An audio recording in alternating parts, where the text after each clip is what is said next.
الله عنه. صحابي نوم دی زید او د پلار نوم دی ارقم، زید ابن ارقم. الله دې راضي شي. الله پاک دې خپل ځان ناراضي کړي. زما ستا او د ټول امت د طرفه دی الله پاک بهترینې بدلې ورکړي. هغوی یو خبره کړې وه د منافقانو په باره کې، او بیا د هغوی په ډاډګیرنه کې او براعت کې سورة منافقون الله پاک راولېږلو اسمان. واقع داسې ده وعن زید بن ارقم رضی الله تعالی عنه قال، زمونږ د مجموعي درس 1534 نمبر حدیث شریف دی، 1534 نمبر. حضرت زید بن ارقم رضی الله تعالی عنه وی قال فرمای، خرجنا مع رسول الله صلی الله تعالی علیه وسلم فی سفر. مونږه مسلمانان صحابه کرام اوتلو د مدینې نه پیغمبر علیه السلام سره په یو سفر کې. دا د جهاد سفر او د سیرت په درس کې تاسو ویلي دي دا غزوه بني المصطلق یو غزوه شوې وه. په دغه سفر کې نبی علیه الصلاة والسلام چې د مدینې طیبې نه ځان سره صحابه بوتلل، نو دا لومړنی ځل چې منافقان هم جهاد کې تللي وو. منافقان خو چې لاړ شي نو دوی خو فساد لځي که نه. اصاب الناس فیه شدة، په دې سفر کې پیښ شو مسلمانانو ته خلکو ته سختی او تکلیف. سفر کې سختی او تکلیف سره مخامخ شو. سفر کې خو پیښیږي دا، بیا چې د جهاد سفر د عمرې په سفر کې کله کله مشکل او سختی راشي، همداسې عام سفر کې کله کله په سایکل روان سایکل ورته بې ځایه پنچر شي. سفر کې شته دا تکلیف ورته پیښ شو. فقال عبد الله بن ابي، د منافقانو چې کوم هېډو مشرو عبد الله ابن ابي ابن سلول، هغه ویل لا تنفقوا على من عند رسول الله حتى ينفضوا. دا پیغمبر علیه السلام سره چې کوم شاګردان دي صحابه کرام یادو، و دوی خرچې بندې کوي، چندې مه ورکوئ، نو دوی به په خپله تنګ شي او د نبي علیه الصلاة والسلام خوا به پرېږدي. دا خبره منافق وکړه. نبی علیه الصلاة والسلام دا منافق دا خبره ځکه وکړه که نه چې یو موقع کې یو انصاري صحابي د مدینې اوسېدونکي دا وایي، او یو مهاجر صحابي هغه چې د مکې نه هجرت کړی راغلی. نو د دوی په خپل میانځ کې پس خبره تاوتریخوالی خبرې تیزې شوې، جنګ ته نوبت رالو. نو مهاجر صحابي مهاجرینو ډلې ته آواز وکړو چې راشئ، په سر مې ودرېږئ. او انصاري صحابي مسلمان انصارو ته غږ وکړو چې راشئ تاسو زما په سر ودرېږئ. نو د دوه کسانو د جنګ نه د دوه قبیلو جنګ جوړ شو. نبی علیه الصلاة والسلام میانځ ته رالو او رفع دفع راوسته، ویې فرمایل چې دا څه کوئ؟ دا خو ما هغه د جاهلیت غږ دی او آواز دی چې د جنګ په وخت کې به تاسو قبیلې رابللې جنګ لا. اوس خو مسلمانان شوي یئ، اوس خو به د جاهلیت رسمونه او طریقې او خبرې شاته غورځوئ، رونه یئ. یاره صاحبه خو نبی علیه الصلاة والسلام د محبت او د همدردۍ خبرې دې منځ کې وکړي. د وخت پیغمبر دی سید الکونین صلی الله علیه وسلم. بس فوري د مهاجرینو او د انصارو د زړونو نه هغه خیرې لرې شو، ورته غاړه وته. که ستاسو خیري دا لږ اوکوش بوکوش چې راشي که نه بیا سره یو شي، نو د هغې خوږوالی د مخکې نه څه شي بیا بس لږ ساعت نه تېر چې په درستخان کېناسته او بیا د خوش طبیعت خبرې کولې، او په دغه درستخان یو سر ته عبدالله ابن ابی ابن سلول هم ناست دی، هغه دا ګوري دا چېرته برداشت کولی شي. نو بس هغه د لومبنۍ د شیطانت او د علت او د فساد خبره نه ده، هغه یې ځان سره اخیستې ده. او همدا مارې د شیطانۍ کوشش کوي د انصارو د مدینې ځایي مسلمانانو ته غوږ کې تیلی وی لګیا دی. خپل چې کومه نږدې ملګري دي یعنې منافقان، هغوی ته خو ښه ډاډه اخته دی. او چې په کوم کس باندې داسې لږ شک کېږي چې د دوی ایمان هم لږ کمزوری دی، هغه سره دا خبرې کوي. کومه خبره کوي؟ دا مړه دا مونږ غلطي مونږ نه شوې ده، وایي د مدینې مونږ ځایي خلک یو، دا راغلیا خلک دي او مهاجرین یادول، خو مونږ وله د باغونو میوې ورکو کجوري او ځان سره مالونو کې شریکان کړي دي، او په سر هم ځان ته خېجولي دي،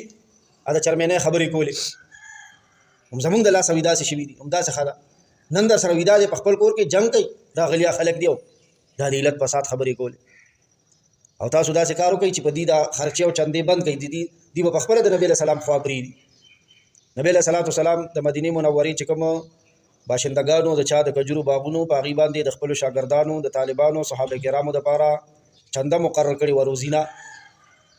کوم د باغونو مالکانو د چا 600 بوټي و، د چا 500 بوټي، د چا 400 په سوونو بوټي و. هلکه ته به په فلانۍ ورځ باندې د خپل باغ یو وږې د کجورو راوړي، ته به په فلانۍ ورځ باندې، نو هغه به په دې شاګردانو صحابه کرامو تقسیمولي. نو هغه خبره فسادي خو د فساد په ځای مچ خو په خوږ ځای کېني که نه او مچۍ شات راټولوي نو منافق مچ دی خوږ ځای باندې د ناستې کوشش کوي نو یو دا ټکي وکړو په دغه موقع باندې چې په دې باندې دا خرچې او چندې بند کوي هم د خپله لاس هم په سر خېجولي دي ځان ته چې تاسو پې دا بند کوي خپله به دې تنګ شي د نبي علیه السلام خوا به پرېږدي او وبځغلي دا د صحابو په حق لوي د هغه صحابي په حق لوي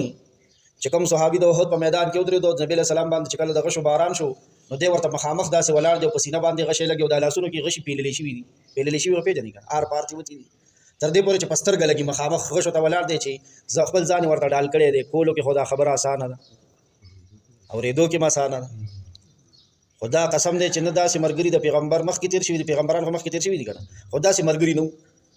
او بعد کې خو پیغمبر شته نه چې ملګري راشي لہذا داسې حضرات اړو مخکې تېر شوي دي او د هغوی په حقله دا خبره کوي چې په دې چندې بند کوي چې دې تنګ شي نو دوی به خوا پرېږدي او بل یو ټکی یې وکړو غوږ ونیسئ وقال ویل لئن رجعنا الى المدینة دا پیره مدینې ته ورسېدو که نه دي خو لا په سفر کې دي که مدینې ته کلي ته ورسو لیخرجن الاعز منها الاذل چې په مونږ کې د ټولو نه کم زیات عزتمند دی هغه به چې په دې کې د ټولو نه زیات بې عزته دی هغه به بهر کوي د مدینې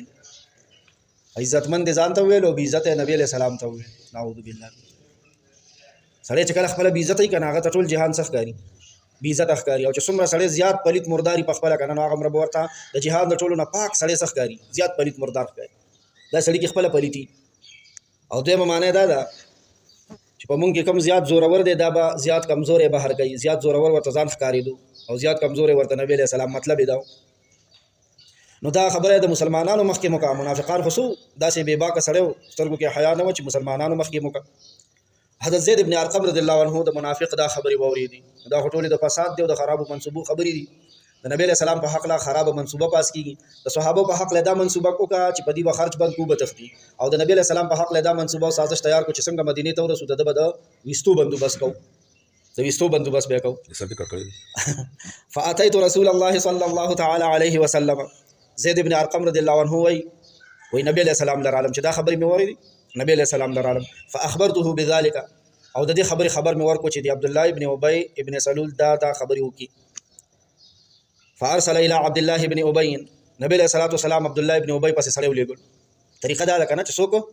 د چا په سر څه خبره وروړي کنه هغه کېنه او مخکې بس کی رو غواړي هغه پسې سره ولېګل چې راشه چرالو الکته دا خبرې درشتیو کړې دي چې د نبی علیہ السلام په شاګردانو چندې بند کړي نو دی به د نبی علیہ السلام خوا پرې دي او په مونږ کې چې څومره زیات عزتمن کس ته ځان یادې چې کوم زیات ذلیل او بې عزته دی زه یاد کړم چې او دا بوباسو مدینې نه وې وروړي قرآن کم ځای کې دی کېدی مخې ته قرآن د ما په دې زرو قرآنونو قسمي فاجتهد یمینه اوه قسم یې وکړو ما فعله خدای مې د قسمې په زرو قرآنونو مې د قسمې کړي مې داسې ما نه دي کړي وړې د خبرې نه او الله پاک تعالی سره معلومه دي کنه نه معلومه او پیغمبر علیه السلام ته خاصه معلومه نه دی اوس ګور زین رقم څه نه او ورګه کله مخکې صبر وکړه ډېر سپر پاور الله پاک د الله عرش په حرکت کې راځي جبريل ته وی ورشه د نبی علیہ الصلوۃ والسلام صحابي پړ کېږي او منافق وړ کېږي ورشه فقالو نبی خلکو ویل چې دا د دومره زیات پوخ قسم لکه د ځان تر دغه ټیم پورې دی صحابي ثابت د عبد الله ابن ابي ابن سلول څنګه جهاد لم تللی بڑیم والی دی پټکیم بسر دی ګیرم خسته ګمنس کړی دا بریتونه هم د نبی علیہ السلام په شان واړه کړی دي او لباس هر څه دي د پیغمبر علیہ السلام په شان دي یاره سیوا کده بار نه سوک راغلی او په ابوبکر او په دې منافق کې فرق کړی وینو بیا وایي داس برابر پته نه لګي خپل تزل کې خوګندو او د حال نه الله خبر دی پیغمبر تم پته نه و یاره دا ځکه چې څومره خلک ناس واغي الټا حضرت زید ابن ارقم ته مخرا واړو چې مړه ته په داسې مشر باندې ګوره داسې خبره تهمت لګي او یم دې کا کوي او بلم دې کا کوي او ملامت کوي او ټول ویل کذب زید رسول الله صلی الله تعالی علیه وسلم ګوره وی زید نه وی پیغمبر علیہ السلام ته دروغ ویلې وی دا ګوره څومره پاک سړی دی عبد الله ابن ابي ابن سلول خو پاک کاری وکړ او دغه حال نه صرف الله خبر دی او الله تماشا کوي چې الله بس کوي مړه لاندې دا چې ټول زید ابن ارقم سکو ملامت کو چې مړه د مشرانو په حق له سودا خبره بيخي به بعد د نبی علیہ السلام په نظر کې سپک کو نه دا کړی د الله رسول ته دروغ ویل صحابه دروغ نه وایي صحابه دروغ نه وایي فوقع في نفسي مما قالوه شدته حضرت زید ابن ارقم رضی الله عنه دا سمړه ته زور ملاو شو چې دا کوم خبرو کا نور اوریدل خو ما وکړ رانا ورځ اوریدل مې او دیوس وړي دو قسمونو قرانونه وکړ او صحابه هم ملامت کوم ډیر زیات خپه شو ته مې ډیر زیات دوه رسید دا کلم چې د انسان دلته دوه رسې کنه دغه وخت کې ګوره دا د دعا د قبل دوه ټیم د سره دغه ټیم کې د الله مدد شامل حال شي خو چې سړی په حق سچي حتی انزل الله تعالی تصدیقی الله پاک زما رښتینولي اسمان نه نازله کړه چې زید ابن ارقم رښتیا ویل بل چاته پرې نه خبر الله پاک مونږ وایو الله پاک د پسر او آیت رالو اذا جاء المنافقون دا سورۃ رالو نو اوس خو رڼا تیار معلومه شو نبی علیہ الصلوۃ والسلام د زید ابن ارقم رضی الله عنه ډیر خوشاله شو ځان ته را نږدې کو وې ټکول په شابان چې تا رښتیا ویلي دی الله ستاره رښتینولي نازله اوس دغه منافقان راغوښتو منافق عبد الله ابن ابي ابن سلول له ورسره نور مرګري دی غیر راغوښت ثم دعاهم النبي صلى الله تعالی علیه وسلم بیا نبی علیہ الصلوۃ والسلام منافقان راغوښتو از استاسو سپه صبر سره کول پکار اجي سه خو له سر ته قلم ول پکار دا سدم د آسماني فیصله ویل دا آسماني فیصله دا چې د دې ټیم کې سوال پکار سر او ډیرو نه دا سوال دي سرونه بدلته یو خو دا غي په وجه ته نصر نه دیوالي بهر دنیا ته دا ښکارا کېده چې د عبد الله ابن ابي ابن سلول د نبی له صلوات والسلام جوتی مرګري دي بهر دنیا ته چې څومره حکمرانان دي کنه هغه ته دا پته وا چې د مدینه دا سردار چې عبد الله ابن ابي ابن سلول د نبی له سلام صحابي شوی دي مکه کې مشرکانو تم دا خبره رسیدلې و چې عبد الله ابن ابي ابن سلول نه د مدینه اوسیدونکو ځای سردار چې د نبی له سلام صحابي شوی دي نو اوس کته نه سوي